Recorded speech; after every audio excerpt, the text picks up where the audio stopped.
Bienvenue à toi dans cette nouvelle vidéo où on continue sur notre série Mettre de l'ordre dans nos vies, spécifiquement dans nos systèmes d'organisation.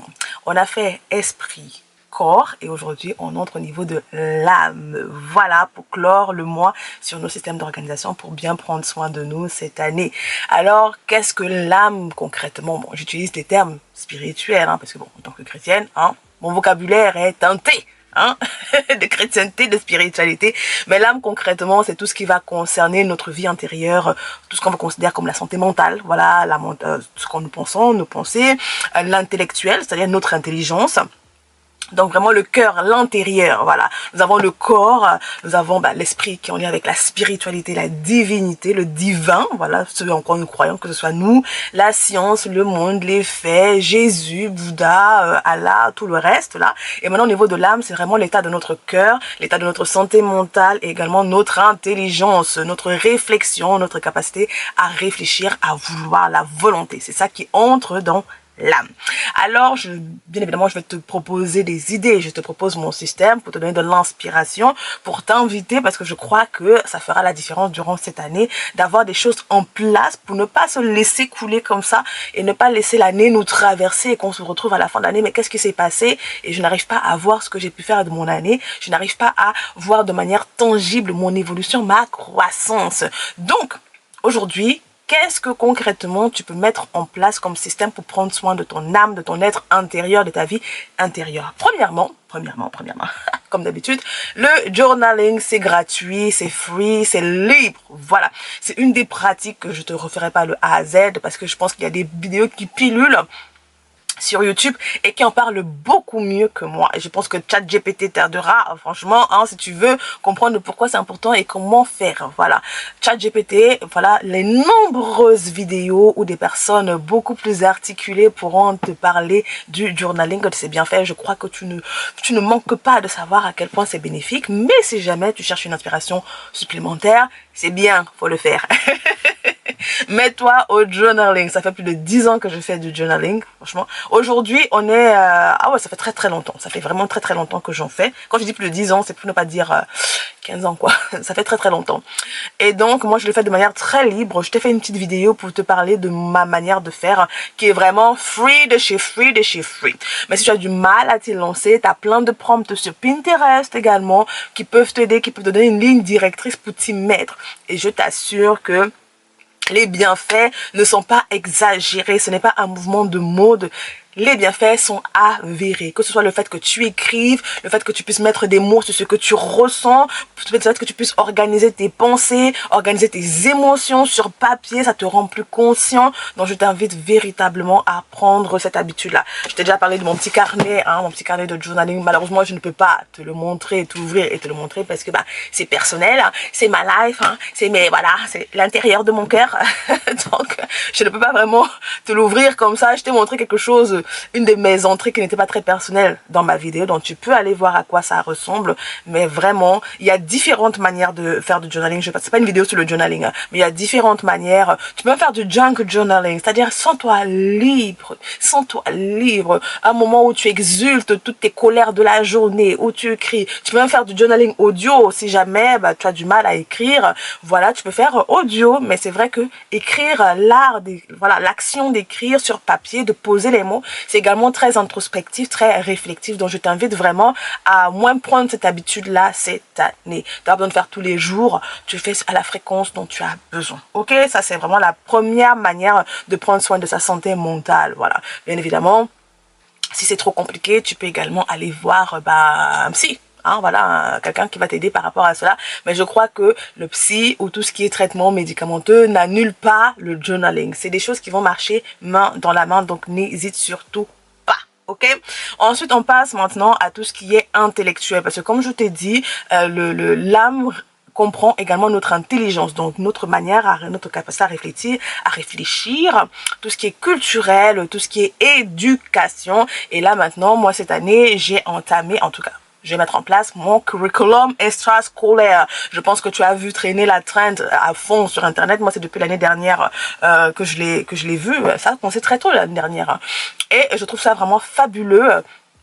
J'avais déjà pensé à faire ça l'année dernière, mais je n'ai pas réussi à arriver jusqu'au bout. En tout cas, je n'ai pas réussi à le mettre en place comme je le voulais parce que j'étais un peu en mode exploration de ce qui pourrait m'intéresser. J'étais en mode traitement déjà de mes problèmes de consommation online, hein, qui sont toujours en cours. Voilà, ça n'est jamais terminé, hein, on est toujours en chemin. Mais du coup, ça peut être quelque chose de très intéressant pour toi et pour moi pour nous retirer complètement de notre attitude de consommation perpétuelle online. Alors, qu'est-ce qu'est le curriculum extrascolaire? En gros, c'est juste toi qui décides de quelques matières, de quelque chose, quelques sujets que tu vas étudier tout au long de l'année. Rappelle-toi, je t'en avais parlé dans ma vidéo sur mon Common Place Book. Voilà, mon journal de Common Place Book, où du coup, je note tout ce que j'apprends régulièrement. Mais la différence ici, c'est que c'est intentionnel sur une thématique, sur un sujet. Par exemple, moi, je me rends compte, tu vois, bon, je me rends compte, tu sais que, voilà, si tu suis mes vidéos, j'aime beaucoup l'art, tout ce qui est en lien avec l'art. Dans l'art, j'entre tout ce qui est musée, peinture, hein, création artistique, hein, tout ce qui est théâtre, tout ce qui est ballet, donc voilà, tout ce qui est dans le mouvement. Hein, tout ce qui est dans les chorégraphies, ce genre de choses là, j'aime beaucoup. J'aime également la lecture, dans tout ce qui est art littéraire, mais j'apprécie également l'art cinématographique. Bon, j'apprécie, c'est pas pourtant que je regarde beaucoup, mais j'aime beaucoup tout ce qui est créatif, ok? Donc cette année, par exemple, j'ai décidé que bon, j'ai des problèmes de lecture. Donc, je suis en train de retravailler ma lecture. J'ai perdu l'habitude, comme beaucoup d'adultes en 2026. Ah, je suis pas la seule, hein. Malheureusement, c'est le fléau qui nous a tous engloutis, majoritairement, hein. Pas tout le monde comme d'habitude, pas tout le monde. Mais bon, nous sommes là-dedans, hein. C'est un fléau actuel, c'est une maladie actuelle. Et donc, moi, cette année, par exemple, j'ai décidé de me focaliser sur certains auteurs parce que j'ai beaucoup de livres, voilà, et j'en achète régulièrement. Surtout maintenant à la recyclerie. Voilà, parce que j'aime beaucoup le fait d'aller flâner, d'aller me balader et de voir quelle pépite je vais trouver.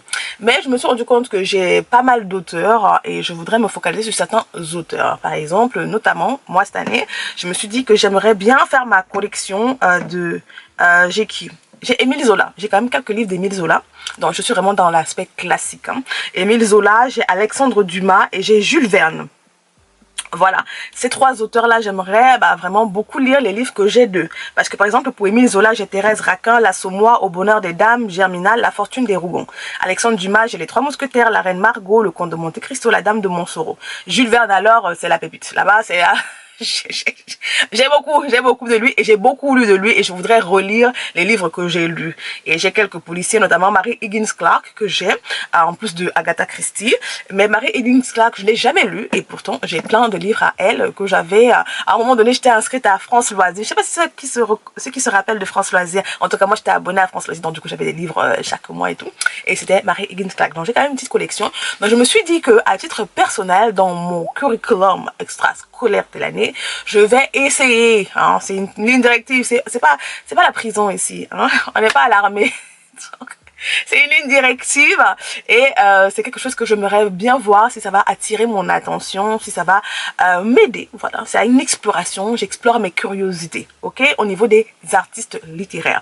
Maintenant, j'aimerais beaucoup apprendre l'art, voilà, j'aimerais beaucoup prendre des cours de MOOC, tu sais les MOOC là, MOOC, bref, tu vois les trucs là, les cours gratuits online, ou même sur YouTube, sur l'art, parce que j'aimerais beaucoup apprendre, comprendre les différents courants artistiques, les courants de peinture, comment l'art a évolué en fonction de notre temps également, donc j'aimerais beaucoup explorer ce domaine-là. Au niveau cinématographique, je reste sur certains artistes classiques très vintage que je n'ai jamais vu leur film, hein, depuis l'année dernière, ça fait même depuis 2 ans que j'essaye vraiment ça, mais j'y arrive pas trop, surtout parce que j'ai d'autres distractions qui me... et que les mini-dramas chinois. Bon, j'avais fini avec les animés. Bon, les animés, aujourd'hui, c'est plus mes distractions. Les dramas chinois, thaïlandais, bref, j'ai passé là maintenant. Il faut que j'en finisse avec les mini-dramas chinois. Donc, enfin bref, c'est pour dire que c'est un peu une ligne directive comme ça pour apporter un peu de fun. Voilà, ça c'est vraiment le côté fun qui est parallèle à tout ce qui est objectif de vie, grinding, tu vois, ce genre de choses-là. Donc, ça peut être une idée. Hein, voilà, je te donne vraiment des inspirations qui pourraient être à ligne directive. Toi, peut-être c'est peut-être sur... ce qui t'intéressait, c'est peut-être la natation, l'histoire de la natation, l'histoire des plantes, je sais pas moi, hein, quelque chose qui va te stimuler. Le but, c'est d'avoir une stimulation intellectuel qui t'est propre, qui n'est pas en lien avec tout ce que tout le monde t'a recommandé, tout ce que tout le monde pense, mais que nous puissions construire nous-mêmes, bien évidemment avec également avec tout ce qu'on va faire comme recherche. Ça implique de la recherche, donc peut-être ces artistes-là. Moi, dans un premier temps, c'est vraiment juste de la lecture un peu générale, tranquille, pour m'imprégner de leurs plumes, parce que par exemple aujourd'hui je reconnais la plume de Jules Verne, tu vois, la plume d'Agatha Christie, parce que j'ai tellement lu d'eux. Tu vois, j'ai tellement lu d'eux que je connais leurs plumes. J'aimerais bien arriver à ce niveau-là avec d'autres auteurs. Donc, c'est vraiment quelques petites idées.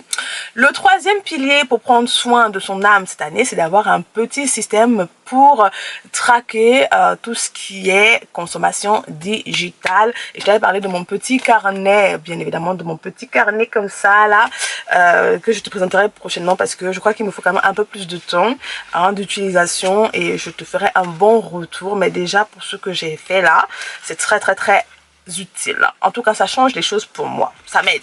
Quand je l'utilise pas, je vois la différence. En gros, ce que je t'inviterais à faire, une expérience, c'est de traquer tous les jours ta consommation de réseaux sociaux online. Bon, tous nos téléphones aujourd'hui ont le tracking intégré, c'est-à-dire qu'ils vont te dire combien de temps tu as passé sur Insta, sur TikTok, sur YouTube, ce genre de choses-là. Donc, au lieu de juste le garder virtuel comme ça, prends un petit papier dans ton journaling peut-être quotidien, tu notes ta consommation, tu notes avec ton stylo, tu regardes, tu ouvres l'application et tu notes. Et je t'assure que ça fait la différence, hein, de te dire que ah ouais, aujourd'hui, hein, donc aujourd'hui dans mes 24 heures, j'ai donné 5 heures à TikTok. Ah tu vois, tu quittes du virtuel. Quand tu écris, tu t'arrêtes et tu penses. Ça aide. Chaque jour, je t'assure, tu vas voir la différence. Même si tu ne changes pas du jour au lendemain, sur 1 mois, 2 mois, il y aura une progression assurée. Essaye l'expérience. Je te promets, essaye l'expérience et ça va t'aider par exemple également pour ta santé mentale, tout simplement. L'excès de surstimulation, de stimulation, avec tout ce qu'on consomme, nos cerveaux ne sont pas faits pour consommer autant. Ah là là là là, donc voilà quelques petites idées par rapport à structurer un système, mettre en place un système pour prendre soin de ton âme. Donc j'espère que mes petites idées, journaling, un curriculum extrascolaire, voilà, en dehors du travail, en dehors des objectifs de vie, voilà, à trouver ça, à multiplier tes ressources, nanana, voilà, en dehors de ça, pour se faire du bien mentalement, intellectuellement et te rendre compte que t'es intelligente. Nous sommes intelligents, c'est juste que malheureusement le mode de fonctionnement de la société nous donne l'impression que nous ne sommes plus parce que nous ne stimulons pas notre intelligence. C'est un muscle, comme on dit, le cerveau est un muscle qui doit également faire voilà, des haltères. Et il fait des haltères avec quoi? Avec tout ce que nous lui donnons à manger et le fait que nous le faisons à travailler. On n'est pas passif, on devient actif. Ok, donc voilà un peu ma petite vidéo qui va conclure nos systèmes d'organisation pour cette année. J'espère que tu auras trouvé de belles petites pépites que tu pourras implémenter assez rapidement.